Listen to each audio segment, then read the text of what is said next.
Hey, good morning, everybody. Welcome to this Thursday, January 4th, 2023 edition of Trading Places Live at earningsbeats.com.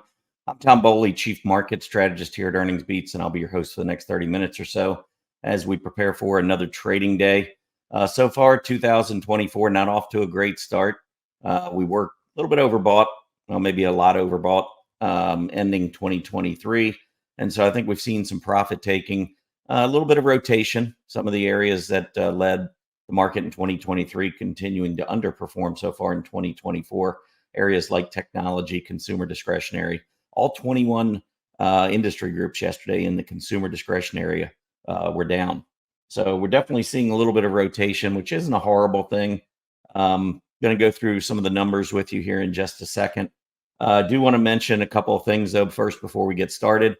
Tonight or this afternoon at 4:30, I will be hosting a January Effect event or on behalf of Earnings Beats.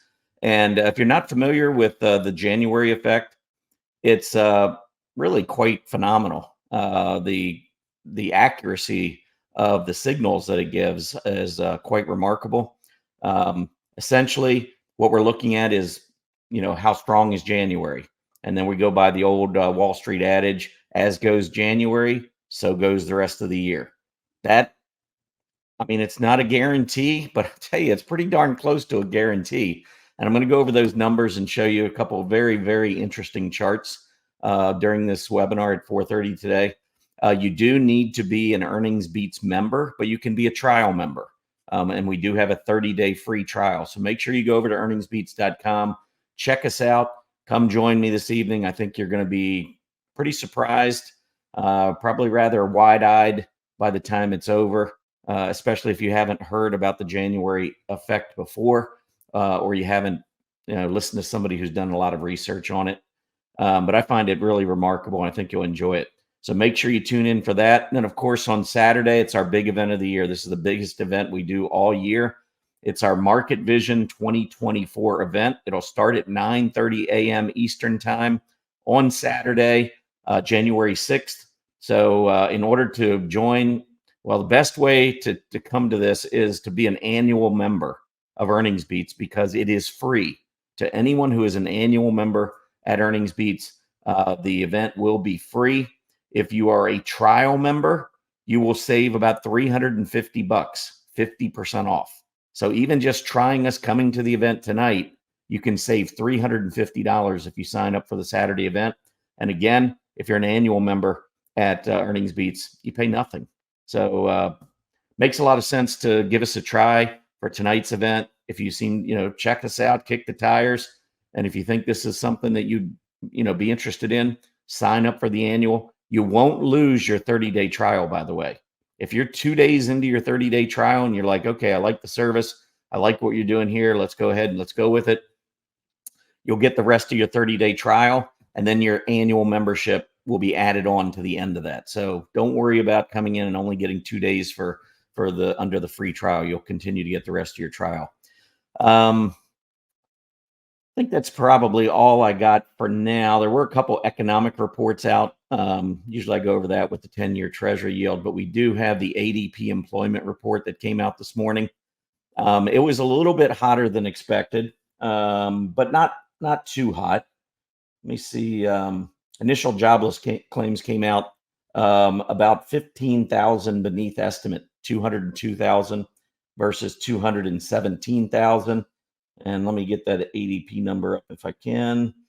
So the prior month, so the number I'm going to give you is for December, but the prior month in November was revised from 103,000 to 101,000. So it was revised slightly lower. In December, the consensus estimate was 115,000, and we actually came in at 164,000.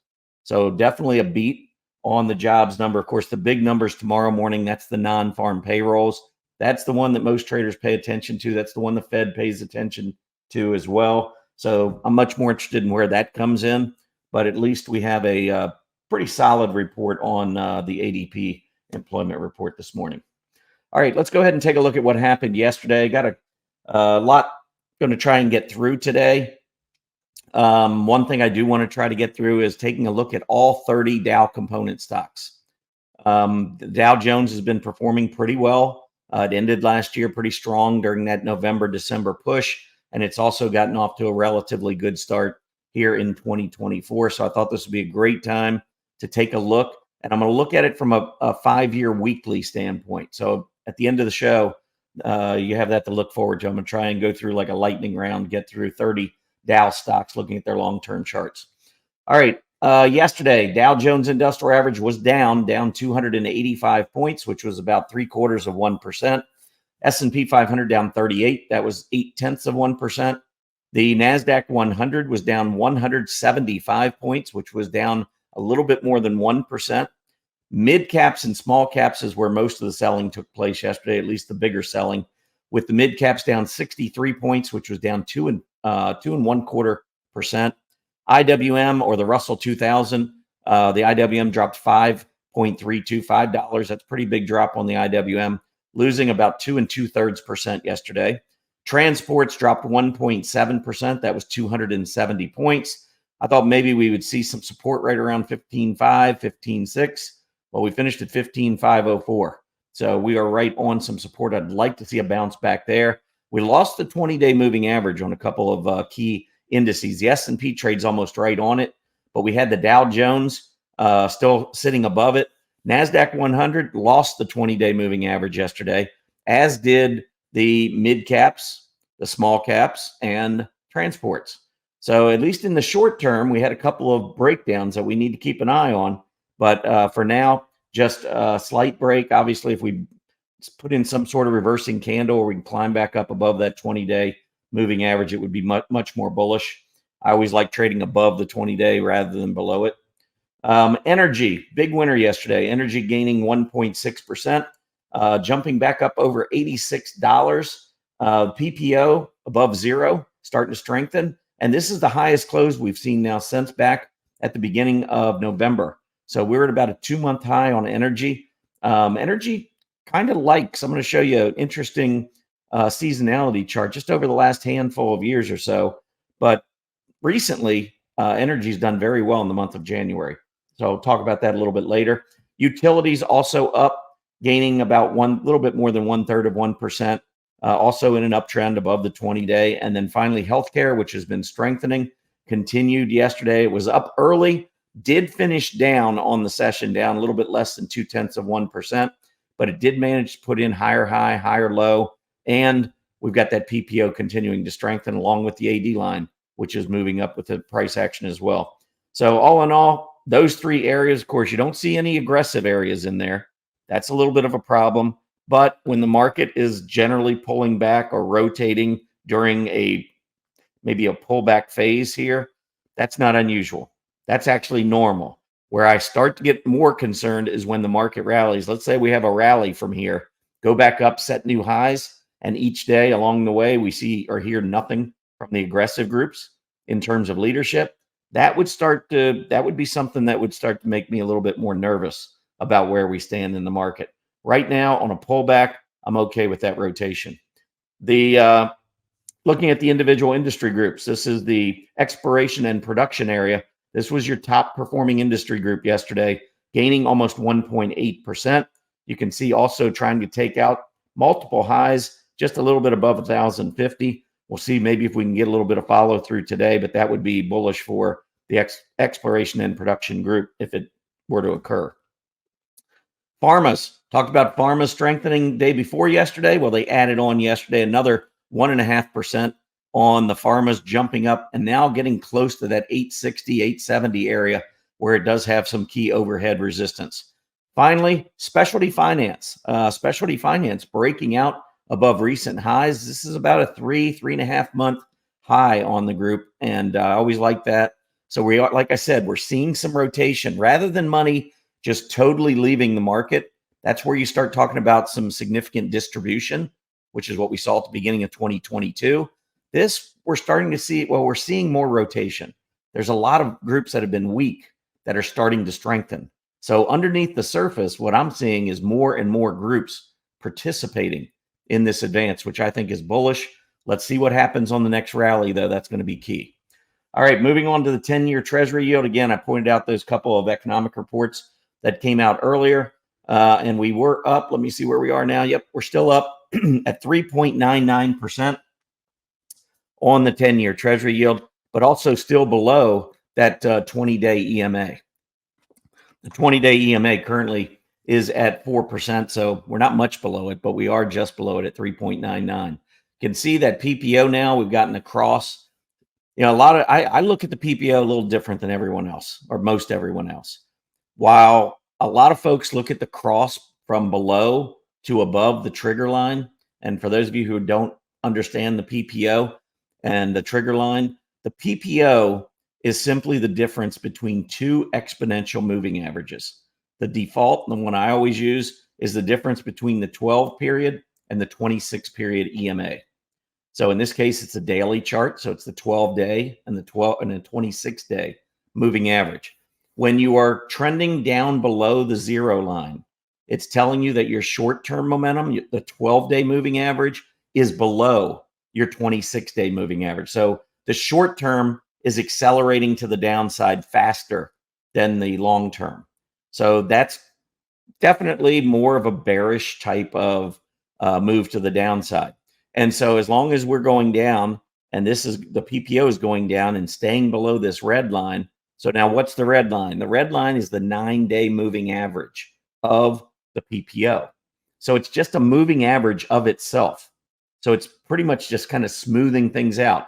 But because it's a 9-day moving average, it turns slower than the actual PPO reading. So here, when we started to get a push back to the upside, you can see that move to the upside here on the PPO, crossing over this 9-day moving average, which is the trigger line.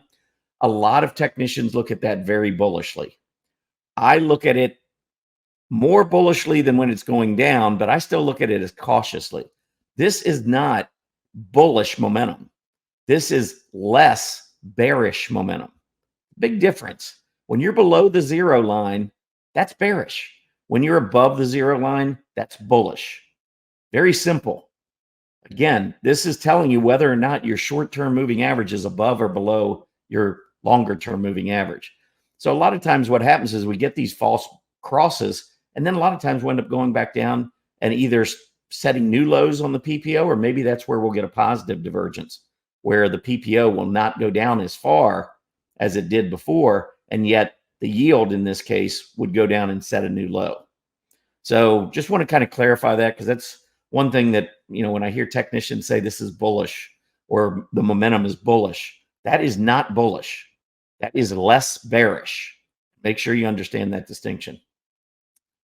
All right. One thing I'll say is that, when we're going up, we typically see the financials outperforming. Normally, when the 10-year Treasury yield is going up, it's actually, you're getting more of a spread between your long-term Treasury yields and your shorter-term Fed funds rate, or your shorter-term 1-month Treasury, whatever.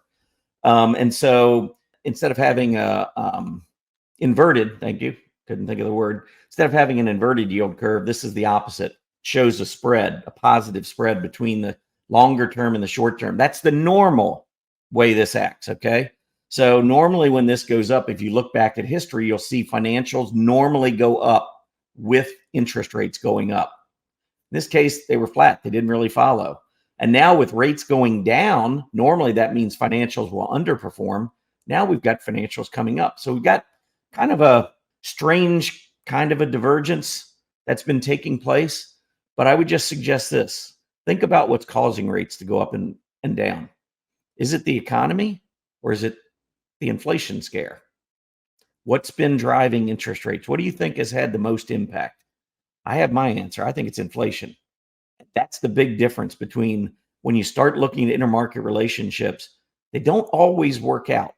You got to think a little bit outside the box. Too many times we go back and we look and we say, well, the last 4 times rates have gone up, financials have outperformed. Well, probably the last 4 times rates have gone up, it's because the economy is strengthening and the Fed wants to kind of make sure that we don't overheat. And so they start tapping the brakes a little bit by raising rates. And we start to see a little bit more anytime the economy is picking up.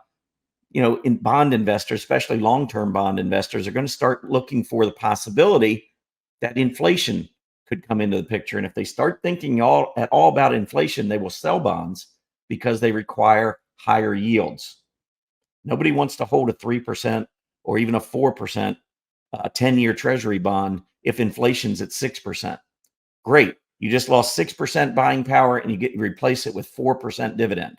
You just lost 2%. So that's one of the things that drives yields up. We have to always be aware of what is causing rates to go up and rates to go down, because that is a big difference between what's going on in the economy. So financials, and if you think banks normally will do well when rates are rising, when the long-term rates are rising, and normally not so well when rates are coming back down. Just keep that in mind as we go forward, because we're going to have to deal with interest rates in 2024, but mostly in what I consider to be a more dovish or favorable light. All right, S&P 500, there you go, move up. Here's your pullback. There's the 20-day test. One thing I will point out, gap downs. You know how I feel if you've been following me for a long time, last couple of years anyway. You know how I feel about gap downs. I feel like there's manipulation that takes place. Market makers determine opening prices. And one way to go down is for selling throughout the day. And another way to go down is for market makers to create that sense of selling. I look at this and I don't really see a whole lot of selling in the last 3 days on the S&P 500. I mean, on this would have been December 29th, which was last Friday. You can see we went down initially, but we actually came back up and finished in the top half of the candle body. That's not really full out selling. And then to open the new year on Tuesday, we gapped down, we traded down intraday, and we came back up and we finished right where we opened. So now in 2 days, we've seen, I don't know, in those 2 days, we probably saw 50 points chopped off of the S&P 500. And yet intraday selling was almost negligible. Now, yesterday was a little bit more selling. We did gap down and then actually sell off a little bit further and close near the low. So I will say that there was a bit more selling yesterday than we saw the first couple of days. But that's sometimes what happens. Market makers actually start to push the big rock over the mountain to kind of get it started. And then we start seeing traders start losing some of their profits, or maybe even losing on recent trades. And so they begin selling. And it's one of those things that kind of builds upon itself. But a lot of times it gets started by the market maker. So one of the things, or market makers. So one of the things I'm going to be watching for is some kind of reversing candle. Maybe we gap down. I think the futures this morning were kind of mixed. I'm showing the Dow up 75, the S&P down 4, NASDAQ down 77. That was as of 10 minutes ago. So that could have changed. But one thing we can look for is if we do gap down on some of the key indices, maybe we reverse today. Maybe we come back up, print maybe a piercing candle if you're a candlestick fan, or maybe a bullish engulfing candle. Or maybe we have a lot of selling in the morning today, come back up, finish with a hammer. That type of thing is what I would be looking for from a bullish perspective. Obviously, from a bearish perspective, what you really want to see is big, solid, red-filled candles, which means not only do we gap down, but we sell off intraday all day long. That's distribution. Haven't really seen any of that. We had 1 day here, maybe 1 day here, and maybe 1 day there. Since the end of October, I count maybe 3 days in 2.5 months, or well, probably 10 weeks. 3 days in 10 weeks that I would say on this chart are bearish candles. You know, if we go back and we go back a few years here, but here was the top at the beginning of 2022. Now these candles, you can't really see them. Let me go back only 2 years. Maybe let's go 2 years and 3 months. So here was the selling. You can kind of see, I don't see a whole lot of gap downs. I see mostly selling, and I see the volume picking up. Here, volume definitely picked up over the holidays, but it's much lighter than what we saw late November and throughout much of December. So I've got my questions. Right now, as the market pulls back, like I said, we're seeing some of that money rotate out of areas that are overbought and into some other areas that have been oversold. So I'm not really upset with the action at this point. And my longer term signals remain mostly bullish, some very much so. So I'm not too concerned about the pullback. But from a short-term trading standpoint, things can always get a little bit worse. So be a little cautious out here right now.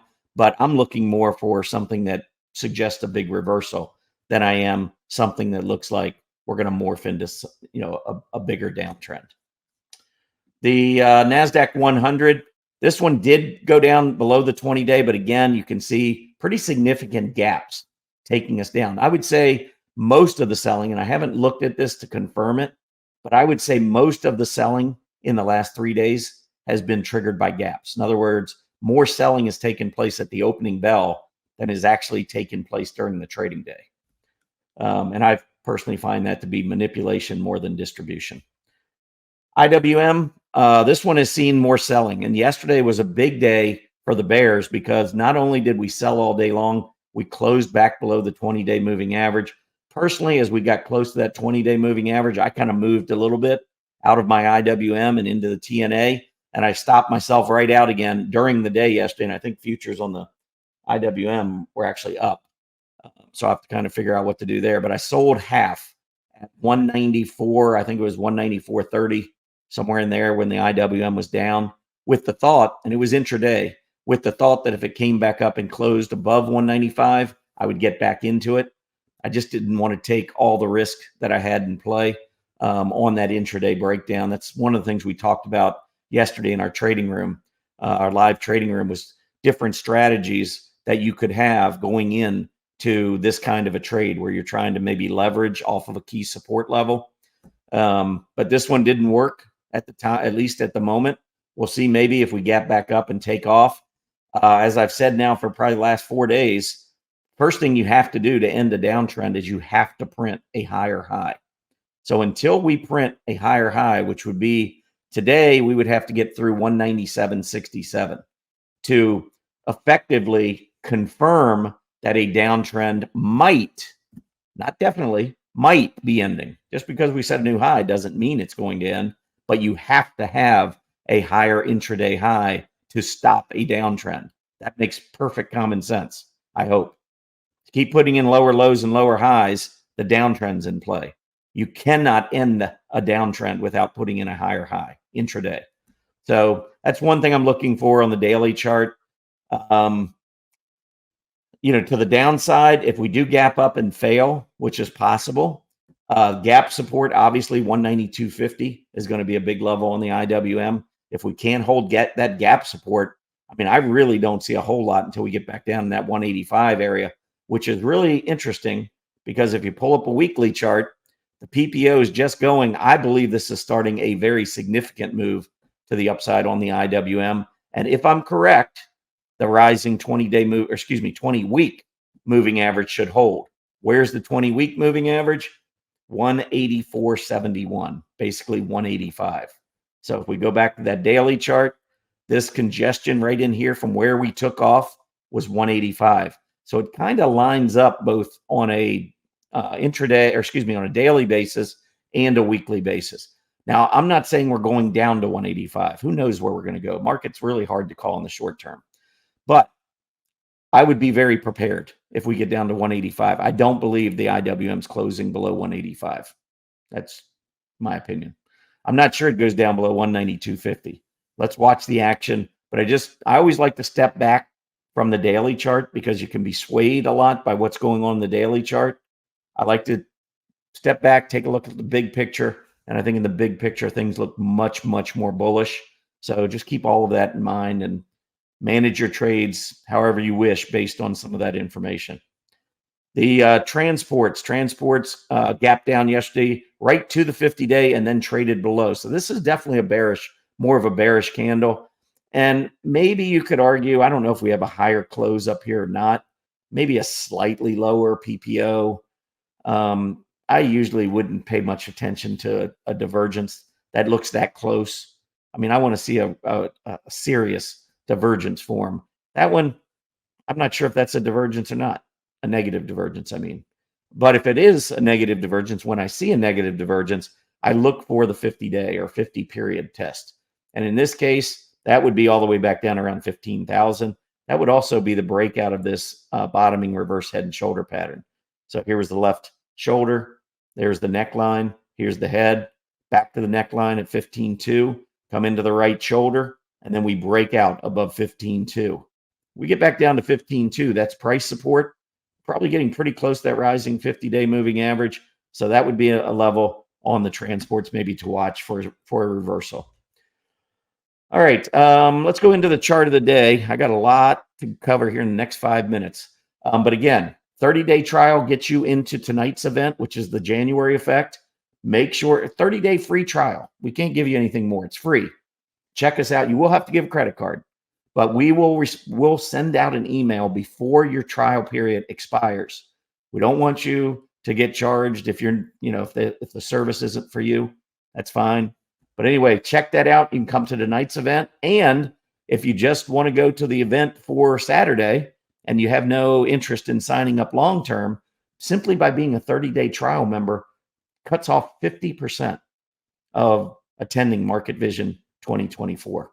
So you can click on Market Vision 2024, get more information and register.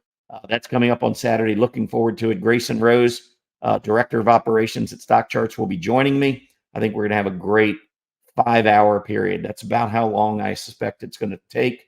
I do 3 different sessions, including my long-term 2024 forecast at the end of my final session. And Grayson's going to be talking about all the enhancements that they've made at StockCharts and how he uses that in some of his trading. So you don't want to miss this event. Chart of the day. I put this in one of my articles last week, but I wanted to show you Citigroup. I think Citigroup's gotten off to a good start. And I actually expect that the banks are going to do well. I mean, I showed you how the financials are starting now to move up as we come out of this, what appears to be, we come out of this inflationary scare or period, whatever you want to call it. But that trend line, I mean, if you go back all the way to June of 2021 and you connect this trend line, you have multiple tests. And in November, when we started seeing all this strength, the banks started rebounding and Citigroup made a very, very big breakout of that downtrend line. So I'm looking for big things out of Citigroup this year. All right. I told you XLE. I wanted to show you the seasonality on XLE. Well, here it is. And I just went back 7 years. Normally, I don't use 7 years, but I was just looking at it. And it's 6 out of the last 7 years. Energy has been up in January, and it goes up by an average of 4.6%, almost 5%. So that would be probably close to $10 on the XLE. Or no, actually XLE is 86. So that would be 5% would be $4. So we're talking about maybe getting up to 90 or maybe into the low 90s on the XLE if it follows the history over the last 7 days. Now, just to be fair, I'm going to stretch this out because when you get past 7 years, you can see things start deteriorating. So, let's keep everything objective. But I can say recent history, that has been the case. XLE has been doing well in January, and it's making somewhat of a decent breakout on its chart. So that may be an alternative. It's more of a value play. A lot of these energy stocks pay dividends, so that could be part of what's going on. All right, it is 9:28. Market opens in 2 minutes. I said I was going to go through 30 Dow stocks, so I'm going to go through them, but I'm going to do it pretty fast. All right, so what I'm seeing right now on Apple, first of all, I see a cup off of an extended uptrend. I see a handle coming back right now. I think Apple's going higher. I like the center line test on the PPO and the subsequent rise here where we come up. And now that we're pulling back, we're right around that 20-day, or 20-week, maybe we're just below it. Yeah, less than $1 below it. Of course, the week's not over. But I think this is a good area for Apple. Personally, I don't own it, but I'm probably going to have some today, especially if it's down a little bit intraday. So I like Apple. All right, other stocks. Amgen. Amgen just broke out of a long-term cup handle. Love Amgen for 2024. American Express breaking its downtrend line and now trending up above the moving averages with a solid PPO. I like AXP. Boeing. Boeing is going to eventually need to get through this 280 level. It did have a very strong finish in 2023. Now pulling back, I think the current level down to about 225 is where I would expect to see a reversal in Boeing.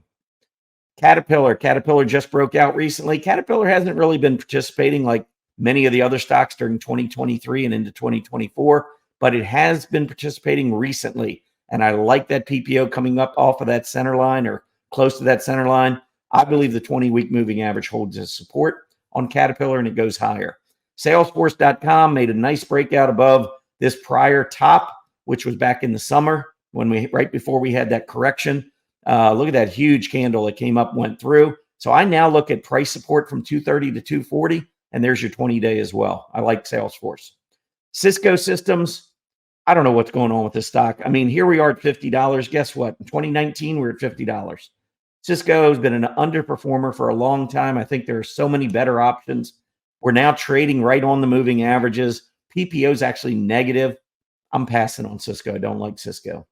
Chevron continues to downtrend. If we get a little pop in energy, maybe we get Chevron up to 160. Outside of that, I mean, I'm just not, I think it's sideways consolidating. So I'm not a huge fan of Chevron at this point. Disney, this is going to be an interesting test right here because we had been downtrending. You can see a massive bottom that came in right at $80. I mean, if you look at $80 to $82 going back the last 9 years, that's been massive support. And we went right down there again in the fourth quarter of 2023 and nice bounce. Now we're pulling back. Do we hold that 20-week moving average? I think for long-term investors, I really like Disney here. You know, if you close back down, you have a weekly close below 90 and you get nervous, you get out if you want, but you still have major support sitting down at 80.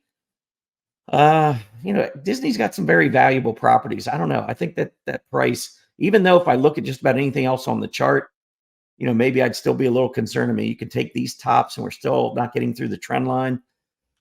But I think Disney is one that has tremendous value.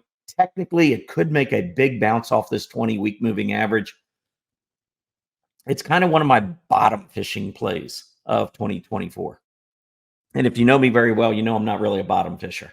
So don't really enjoy the sport. I would rather follow the big fish that are already moving. But anyway, I thought I'd point that one out. I do like this one, but as a trader, I would probably watch that 20-week moving average. So give it a few dollars, but that'd probably be about it for me. Dow, not really seeing a whole lot here. I mean, just a lot of sideways consolidation. Seems like every rally fails. If I were to take a chance, it would probably need to be on the 20-week moving average, and it would need to bounce right off of that or I would be out. Goldman Sachs, I actually love what's going on here with Goldman Sachs. I think this trend line's been broken to the kind of like Citigroup. A little bit, this one's not as steep of a downtrend, but it has been downtrending since the end of 2021. I believe we're going to break out above 400. That's what you're looking for here. And I think Goldman Sachs is going to have a good year. Home Depot, I like the recent breakout above all these tops coming across here. There's actually gap resistance as well, all in this 330, 340 area. We went through, almost got to 360. Now we're pulling back. I like this pullback. I like to buy a buy on this pullback. Obviously, the 20-week moving average would be best entry, but the fact that we've already fallen probably $15 from our high, I think sets up pretty well in Home Depot. Honeywell, it's strengthening, still in this sideways consolidation. Most of these stocks, if they've strengthened, but they haven't really broken out, I would be watching the rising 20-week moving average. I sound like a broken record, but that's the signal that I like to look for. If this is truly now beginning to uptrend, a 20-week moving average test should hold. IBM finally getting a long-term breakout. I've been head faked by IBM so many times over the years, I'm going to pass on it. But technically, I can't argue. Nice breakout. Intel, I love Intel. I've been talking about Intel for quite a while. Look at how this one broke the downtrend, had a triple bottom, broke, and then look at how this 20-week moving average continues to hold. That is why I follow the 20-week moving average. Bad week so far for Intel, but look at the move to the upside it had. Perspective. It's all about perspective. When you have a big move to the upside, you are increasing the risk of a big move to the downside. So Intel's getting hit, but I like it going forward. I think Intel goes higher. Johnson & Johnson, another one sideways consolidation. This is almost kind of rolling over, but we are getting the breakout here. I mean, I think it's got a shot to 175. I'm not as convinced the long term is as good for Johnson & Johnson as many of these others, but better than what it's been. JP Morgan made the breakout in the fourth quarter, has taken off. I love JP Morgan in 2024. I pretty much just love JP Morgan anytime, especially for longer term investors with a nice dividend yield. That's I consider one of the safer plays in the Dow. Obviously, when banks take a hit, they can go down, but overall, that's pretty good stock. Coca-Cola got a nice double bottom in here. So if we get a breakout in 2024 above about 63 or 64, that would be the key for me. You could take a shot early here, just bouncing off the 20-day. You can see it going through, coming back down, testing it, and now breaking to a new high. That is a bullish break above the 20, test of the 20, and a new high. So I like Coke. I think this one is going to eventually make the breakout. I think the aggressive entry is here. I think the more conservative entry is actually higher, making sure you get through the break, that key resistance area. McDonald's up here against this key resistance, but fourth quarter, look at the volume coming in during this move to the upside. I love McDonald's. I think it goes higher.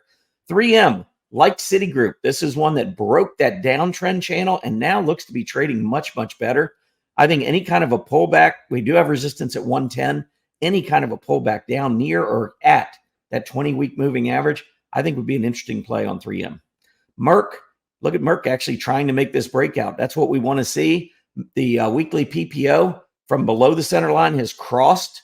We have gone from bearish momentum back to bullish momentum. A breakout would be nice here on Merck. Microsoft continues to be very strong. I have a big issue on this one, though, and that is because on the recent highs, look at that divergence. That's a really nasty divergence. I don't think Microsoft is going to get crushed, but I don't know that 2024 is going to be a great year for Microsoft.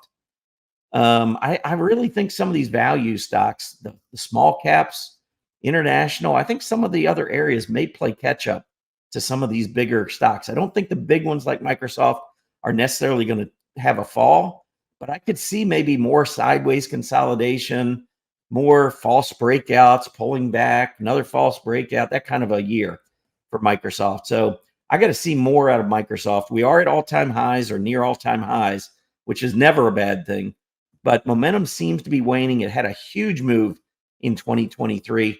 Don't be surprised if it lags in 2024. Nike, I can't say anything positive here. I mean, footwear got started. It looked like Nike was doing something. It's come down. It's lost its 20-day or 20-week moving average. Unless we see a big reversal by Friday, tomorrow, this is not a good look on the weekly chart. I'm passing. Procter & Gamble, sideways action. I think the pattern overall is pretty good. Uptrend, sideways consolidation. We got to get this breakout through about 150, or excuse me, 157, 158. Travelers making the breakout above 190. Can't really argue here. It's in that financial space. I like the financials. I think Travelers will do well in 2024. UNH, equal highs here, but a little bit of a cup off of an uptrend. Let's get that breakout. I mean, we've been dealing now for almost 2 years without getting new highs on UNH. This could be a nice breakout. Again, healthcare providers, a little bit more defensive, a little bit more value oriented. I could see this one making a breakout and having a decent 2024. Visa, I love Visa. Just broke out recently. It's in a great area of the market, I believe, to continue to perform well. Verizon broke this downtrend and right now is in a nice uptrend, but it's also getting to a key resistance level. I'd have a hard time buying it at this level. If it pulls back and gets close to that 20-week moving average, that would be the time to buy. And I believe Verizon pays pretty nice dividend too. So getting it at a key support level with a nice dividend might be a good play for some who again, don't want to take huge chances with their capital, because I think we probably, after the sell-off, I think Verizon's probably was at, or I can't imagine we go back down below 30 on Verizon. I mean, we look 10 years. I mean, 30 is a pretty low price. So I think we're probably going to continue to rise, but I got to see that breakout above 40 before I would be interested. WBA, they just came out and lowered their dividend. I think I saw that this morning. I saw a news article very quickly, but Walgreens, I believe, I think they raised their guidance, but then lowered their dividend. I'm not sure what happened. So go back and check the news, but it wasn't overall good because of the dividend reduction. I think they cut it in half. And as a result, stock getting absolutely crushed today. And just look at the chart. Is there any reason to get excited about Walgreens? Seriously, I mean, the PPO now, weekly PPO, has been below zero for 2 years. It got down to -10 at a period when the market was exploding. I mean, it's one of the worst performers in the market. Finally, it got a little bit of love short term. Now here we go right back again to the downside. Stay away. Walmart. Walmart trending up, came back down to the 50-week moving average, starting to turn back up again. I don't know that Walmart's going to be a massive leader, but I do like it. I think it goes higher in 2024. And that's it. It took me 12 minutes. I was going to try and do it in 10. But anyway, it's 9:40. It's very late. So let's take one look at the market, see what's happening. Dow up 66. We got the S&P 500 down 1. NASDAQ down 48. We got small caps up 1 point. So we did come back from earlier struggles. Mid cap, though, down 2 points, but both pretty close to the flat line. We got the VIX now moving up, closed above 14 yesterday. I think a trip to 15 would not be an issue at all. I think we could even go to 17 if the selling were to accelerate a little bit, but that's about the high that I'd be looking for on the VIX before the next rally. That is it for me. So again, thank you so much. Come join us tonight, please. It's free. You have to sign up, but if you don't like our service or you just want to come for the event, unsubscribe or cancel. And I want you to hear about the January effect. So make sure you come in, sign up for a 30-day trial. And then if you want to come in for Saturday, you can at least get that half off by being a trial member. Anyway, check all that out. Love to see you. It's going to be a packed house, and I'm looking forward to it. Got some interesting thoughts for 2024. Anyway, have a great day. Enjoy the rest of your week, and I will see you tonight, maybe hopefully again on Saturday. Happy trading, everyone.